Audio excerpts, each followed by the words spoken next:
नमस्कार, स्टडी सर्जी में आप सभी का स्वागत है। आज हम इस वीडियो में एनसीईआरटी की कक्षा 7वीं की हिंदी पाठ्य पूरक पुस्तक बाल महाभारत कथा के 34वें अध्याय अभिमन्यु इस अध्याय को पढ़ेंगे। इस अध्याय से पहले हमने महाभारत युद्ध का 12वां दिन इस अध्याय को पढ़ चुके हैं।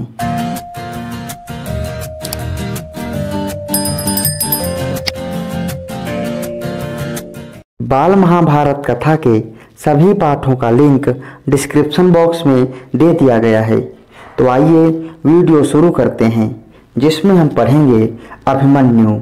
13वें दिन भी संसप्तकों ने अर्जुन को युद्ध के लिए ललकारा। अर्जुन भी चुनौती स्वीकार करके उनके साथ लड़ता हुआ दक्षिण दिशा की ओर चला।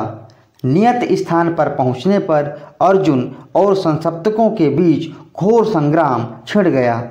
अर्जुन के दक्षिण की ओर जाने के बाद द्रोणाचार्य ने चक्रव्यूह की रचना की और युधिष्ठिर पर धावा बोल दिया।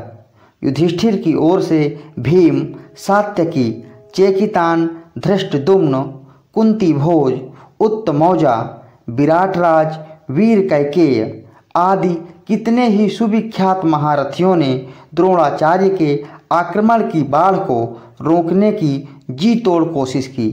फिर भी द्रोण का वेग उनके रोके नहीं रुका। यह देखकर सभी महारथी चिंता में पड़ गए। सुभद्रा का पुत्र अभिमन्यु अभी बालक ही था, फिर भी अपनी रणकुशलता और शूरता के लिए वह इतना प्रसिद्ध हो चुका था कि लोग उसको कृष्ण एवं अर्जुन की समता करने वाला समझते थे। युधिष्ठिर ने इस वीर बालक को बुलाकर कहा, बेटा, द्रोण के रचे हुए चक्रव्यूह को तोड़ना हमारे और किसी वीर से नहीं हो सकता। अकेले तुम ही हो जिसके लिए द्रोण के बनाए इस व्यूह को तोड़ना संभव है। तुम द्रोण की सेना पर आक्रमण करने को तैयार हो? यह सुनकर अभिमन्यु बोला, महाराज, इस चक्रव्यूह में प्रवेश करना तो मुझे आता है, पर प्रवेश करने के बाद कहीं कोई संकट आ गया तो व्यूह से बाहर निकलना मुझे याद नहीं है। युधिष्ठिर ने कहा, बेटा, व्यूह को तोड़कर एक बार तुम भीतर प्रवेश कर लो, फिर तो जिधर से तुम आगे बढ़ोगे उधर से ही हम तुम्हारे पीछे पीछे चले आएंगे और तुम्हारी मदद को तैयार रहेंगे। युधिष्ठिर की बातों का समर्थन करते हुए भीमसेन ने कहा, तुम्हारे ठीक पीछे पीछे मैं चलूँगा। धृष्टद्युम्न, सात्यकी आदि वीर भी अपनी अपनी सेनाओं के साथ तुम्हारा अनुकरण करेंगे। एक बार तुमने व्यूह को तोड़ दिया तो फिर यह निश्चित समझना कि हम सब कौरव सेना को तहस नहस कर डालेंगे। यह सब सुनकर बालक अभिमन्यु को अपने मामा श्री कृष्ण और अपने पिता की वीरता का स्मरण हो आया। बड़े उत्साह के साथ वह बोला, मैं अपनी वीरता और पराक्रम से मामा श्री कृष्ण और पिताजी को अवश्य प्रसन्न करूँगा। सुमित्र, वह देखो द्रोणाचार्य के रथ की ध्वजा, उसी ओर रथ चलाओ, जल्दी करो। अपने सारथी को उत्साहित करते हुए अभिमन्यु ने कहा और सारथी ने भी उसी ओर रथ चलाया। अभिमन्यु की आज्ञा मानकर सारथी ने उधर रथ बढ़ा दिया। कौरव सेना में हलचल मच गई। अरे, अभिमन्यु आया और उसके पीछे पीछे पांडव वीर भी चले आ रहे हैं। द्रोणाचार्य के देखते देखते उनका बनाया हुआ व्यूह टूट गया और अभिमन्यु व्यूह के अंदर दाखिल हो गया। कौरव वीर एक एक करके अभिमन्यु का सामना करने आते गए और इस प्रकार कूच करते गए कि जैसे आग में पड़कर पतंगे भस्म हो जाते हैं। जो भी सामने आया उस बालवीर के बाणों की मार से मारा गया। जैसे कि पहले तय हुआ था, पांडवों की सेना अभिमन्यु के पीछे पीछे चली और जहाँ से व्यूह तोड़कर अभिमन्यु अंदर घुसा था वहीं से व्यूह के अंदर प्रवेश करने लगी। यह देखकर सिंधु देश के पराक्रमी राजा जयद्रथ, जो धृतराष्ट्र का दामाद था, अपनी सेना को लेकर पांडव सेना पर टूट पड़ा। जयद्रथ ने ऐसी कुशलता और बहादुरी से ठीक समय पर व्यूह की टूटी हुई किलेबंदी को फिर से पूरा करके मजबूत बना दिया, जिससे पांडव बाहर ही रह गए। अभिमन्यु व्यूह के अंदर अकेला रह गया, परंतु अकेले अभिमन्यु ने व्यूह के अंदर ही कौरवों की उस विशाल सेना को तहस नहस करना शुरू कर दिया। जो भी उसके सामने आता खत्म हो जाता। दुर्योधन का पुत्र लक्ष्मण अभी बालक था, परंतु उसमें वीरता की आभा फूट रही थी। उसको भय छू तक नहीं सकता था। अभिमन्यु की बाण वर्षा से व्याकुल होकर जब सभी योद्धा पीछे हटने लगे तो वीर लक्ष्मण अकेला जाकर अभिमन्यु से भिड़ गया। वह वीर बालक भाले की चोट से तत्काल मृत होकर पृथ्वी पर गिर पड़ा। यह देखकर कौरव सेना आर्त स्वर में हाहाकार कर उठी। अभिमन्यु का इसी क्षण वध करो, दुर्योधन ने चिल्लाकर कहा, और द्रोण, अश्वत्थामा, बृहद्बल, कृतवर्मा आदि 6 महारथियों ने अभिमन्यु को चारों ओर से घेर लिया। द्रोण ने कर्ण के पास जाकर कहा, इसका कवच भेदा नहीं जा सकता, ठीक से निशाना साधकर इसके रथ के घोड़ों की रास काट दो और पीछे की ओर से इस पर अस्त्र चलाओ। कर्ण ने यही किया। पीछे की ओर से बाण चलाए गए। अभिमन्यु का धनुष कट गया, घोड़े और सारथी मारे गए, वह रथविहीन हो गया। तुरंत ही अभिमन्यु ने टूटे हुए रथ का पहिया हाथ में उठा लिया और उसे घुमाने लगा। इस समय अभिमन्यु भयानक युद्ध कर रहा था। यह देखकर सारी सेना एक साथ उस पर टूट पड़ी। उसके हाथ का पहिया चूर चूर हो गया। इसी बीच दुशासन का पुत्र गदा लेकर अभिमन्यु पर झपटा। इस पर अभिमन्यु ने पहिया फेंककर गदा उठा ली और दोनों आपस में भिड़ गए। दोनों में घोर युद्ध छिड़ गया। एक दूसरे पर गदा का भीषण वार करते हुए दोनों ही राजकुमार आहत होकर गिर पड़े। दोनों ही हड़बड़ाहट में उठने लगे। दुशासन का पुत्र जरा पहले उठ खड़ा हुआ। अभिमन्यु अभी उठ ही रहा था कि दुशासन के पुत्र ने उसके सिर पर जोर से गदा का प्रहार किया।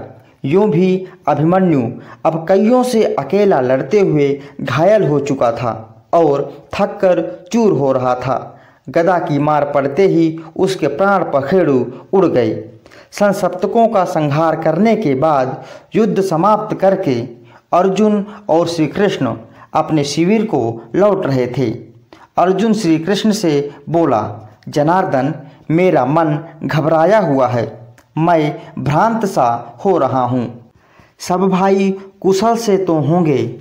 आज अभिमन्यु अपने भाइयों के साथ हंसता हुआ मेरा स्वागत करने क्यों नहीं दौड़ा आ रहा है। ऐसी ही बातें करते हुए दोनों शिविर के अंदर पहुँचे। किसी के कुछ न कहने पर भी अर्जुन ने परिस्थिति देखकर अपने आप ही सब बातें ताड़ ली और तब उससे रहा नहीं गया। सब कुछ जान जाने पर वह बुरी तरह से बिलखने लगा। श्री कृष्ण की बातें सुनकर अर्जुन कुछ शांत हुआ। उसने अपने इस वीर पुत्र की मृत्यु का सारा हाल जानना चाहा। उसके पूछने पर युधिष्ठिर बोले, मैंने ही अभिमन्यु से कहा था कि चक्रव्यूह को तोड़कर भीतर प्रवेश करने का हमारे लिए रास्ता बना दो, तो हम सब तुम्हारा अनुकरण करते हुए व्यूह में प्रवेश कर लेंगे। मेरी बात मानकर वीर अभिमन्यु इस अभेद्य व्यूह को तोड़कर अंदर घुस गया। हम भी उसी के पीछे पीछे चले। हम अंदर घुसने ही वाले थे कि पापी जयद्रथ ने हमें रोक लिया। उसने बड़ी चतुरता से टूटे हुए व्यूह को फिर से ठीक कर दिया। हमारे लाख प्रयत्न करने पर भी जयद्रथ ने हमें प्रवेश नहीं करने दिया। इसके बाद हम तो बाहर रहे और अंदर कई महारथियों ने एक साथ मिलकर उस अकेले बालक को घेर लिया और मार डाला।